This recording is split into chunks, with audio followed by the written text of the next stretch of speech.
Balloon Bells. ನಿನ್ನೆಯಿಂದ ನನ್ನ ಕಾಲಲ್ಲಿ ತುಂಬಾ ನೋವಾಗ್ತಾ ಇದೆ. ಶರೀರದಲ್ಲಿ ಏನೋ ಒಂಥರ ಆಲಸ್ಯ. ನನ್ನಿಂದ ಈಗ ನಿಲ್ಲೋದಕ್ಕೂ ಆಗ್ತಾ ಇಲ್ಲ. ತುಂಬಾನೇ ದೂರದಲ್ಲಿ ಒಂದು ಕಾಡಲ್ಲಿ ತುಂಬಾನೇ ಉದ್ದವಾದ ಒಂದು ಮರ ಇತ್ತು. ಆ ಮರದಲ್ಲಿ ತುಂಬಾನೇ ಸುಂದರವಾದ ಹಣ್ಣುಗಳು ಬಿಡ್ತಿತ್ತು. ಅದರ ಹೆಸರು ಡ್ರ್ಯಾಗನ್ ಫ್ರೂಟ್. ನೋಡೋದಕ್ಕೆ ಅದು ತುಂಬಾ ಸುಂದರವಾಗಿತ್ತು. ಆದ್ರೆ ಕಾಡಲ್ಲಿರೋ ಎಲ್ಲಾ ಜಂತುಗಳಿಗೆ ಆ ಹಣ್ಣು ತಿನ್ಬೇಕಂತ ತುಂಬಾ ಇಷ್ಟ. ಆದ್ರೆ ಪಾಪ ಯಾವ ಜಂತುಗೂ ಆ ಹಣ್ಣನ್ನ ಕಿತ್ಕೊಳ್ಳೋ ಅವಕಾಶನೇ ಇರ್ತಿರ್ಲಿಲ್ಲ.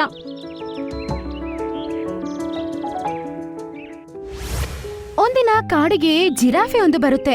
ಅದು ತುಂಬಾ ಹಸುವಿನಿಂದ ಬರುತ್ತೆ. ಆಗ ಅದಕ್ಕೆ ಅಲ್ಲೇ ಇರುವ ಡ್ರ್ಯಾಗನ್ ಮರದಲ್ಲಿ ಬಿಟ್ಟಿರುವ ಡ್ರ್ಯಾಗನ್ ಹಣ್ಣುಗಳು ಕಾಣಿಸುತ್ತೆ. ಅದನ್ನ ನೋಡಿದ ತಕ್ಷಣ ಅದು ಹೋಗಿ ತಿನ್ನುತ್ತೆ.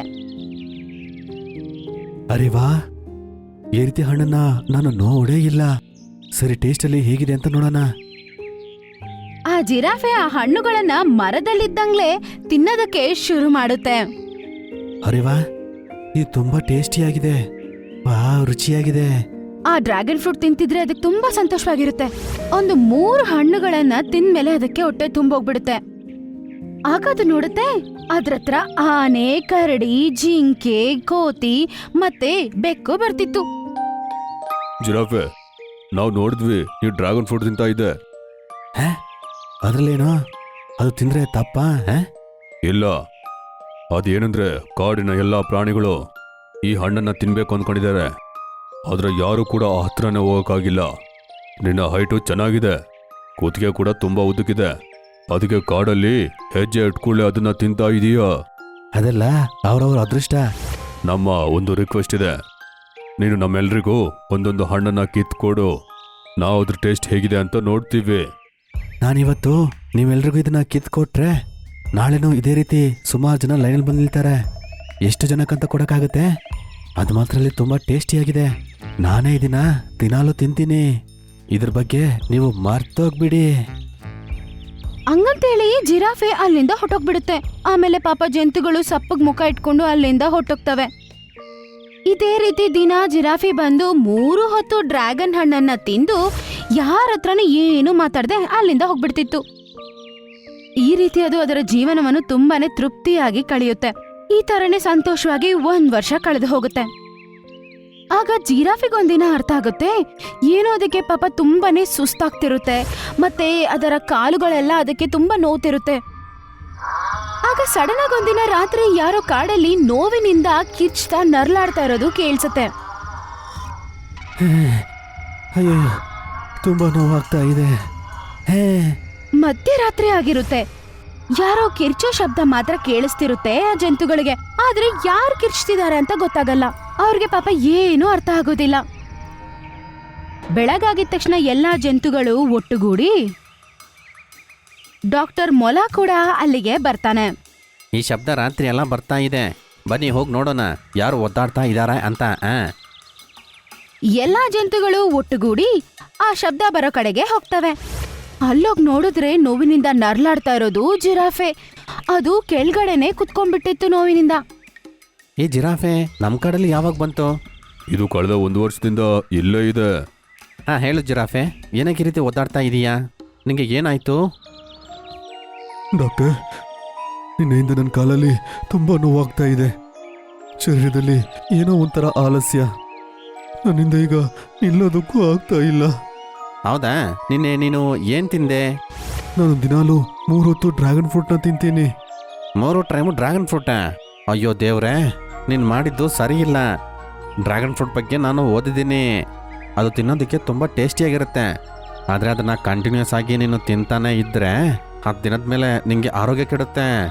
ಯಾಕಂದರೆ ಶುಗರ್ ಲೆವೆಲ್ಲು ತುಂಬ ಜಾಸ್ತಿ ಆಗುತ್ತೆ. ಆದರೆ ನೀನು 1 ವರ್ಷ ಇದನ್ನು ತಿಂದ್ಬಿಟ್ಟಿದೀಯಲ್ಲಪ್ಪ, ಅದಕ್ಕೆ ಆರೋಗ್ಯ ಕೆಟ್ಟೋಗ್ಬಿಟ್ಟಿದೆ. ನಾನು ದೊಡ್ಡ ತಪ್ಪು ಮಾಡಿಬಿಟ್ಟೆ. ನಾನು ಕೆಲ ಗಂಟೆಯಲ್ಲಿ ಸತ್ತೋಗ್ಬಿಡ್ತೀನಿ ಅನ್ಸುತ್ತೆ. ಇದಕ್ಕೆ ಔಷಧಿ ಇದೆ, ಕಪ್ಪು ಗುಡ್ಡದಲ್ಲಿರೋ ಗ್ರೀನ್ ಫ್ಲವರ್. ಅದು ತಿನ್ನೋದಕ್ಕೆ ತುಂಬ ಕಯ್ಯ ಇರುತ್ತೆ.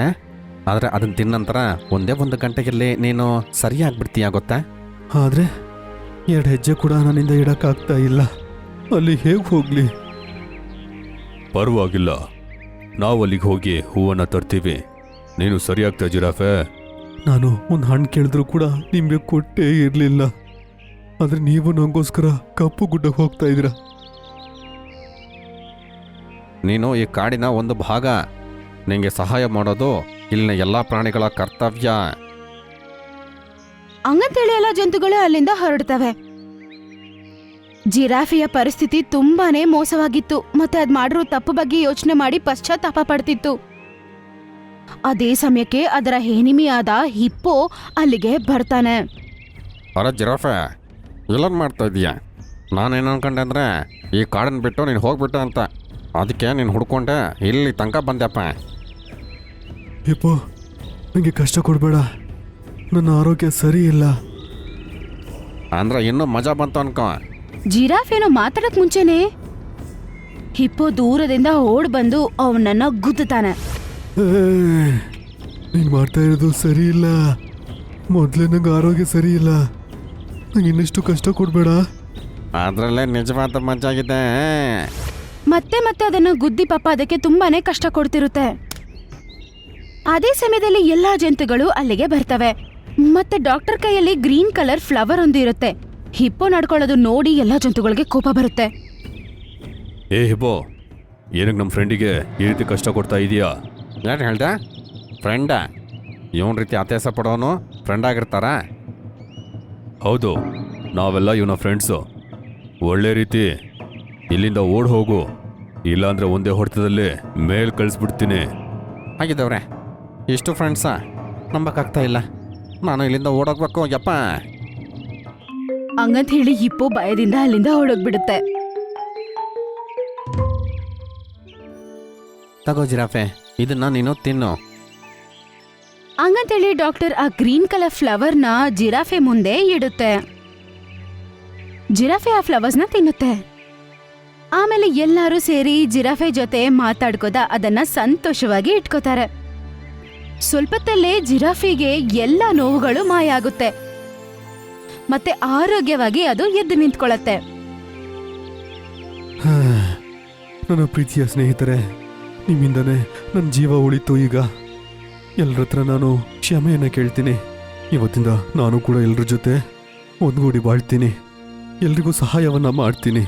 ಎಲ್ಲಾ ಜಂತುಗಳು ಅದನ್ನ ನೋಡಿ ತುಂಬಾನೇ ಸಂತೋಷ ಪಡ್ತವೆ.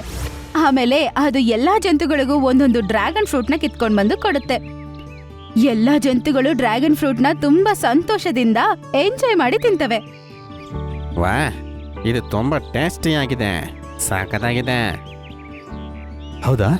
ನಿಂಗೆ ಬೇಕಂದ್ರೆ ಇನ್ನೊಂದು ಕಿತ್ಕೊಡ್ಲಾ? ಓ ಇಲ್ಲ ಇಲ್ಲ, ಇಷ್ಟೇ ಸಾಕು. ಜಾಸ್ತಿ ತಿಂದ್ರೆ ಡಾಕ್ಟರ್ ಹೇಳಿದ್ದಾರೆ ಕಾಯಿಲೆ ಬರುತ್ತೆ ಅಂತ. ಹಂಗಂತೇಳಿ ಎಲ್ಲರೂ ತುಂಬಾ ಜೋರಾಗಿ ನಗಕ್ಕೆ ಶುರು ಮಾಡ್ತಾರೆ.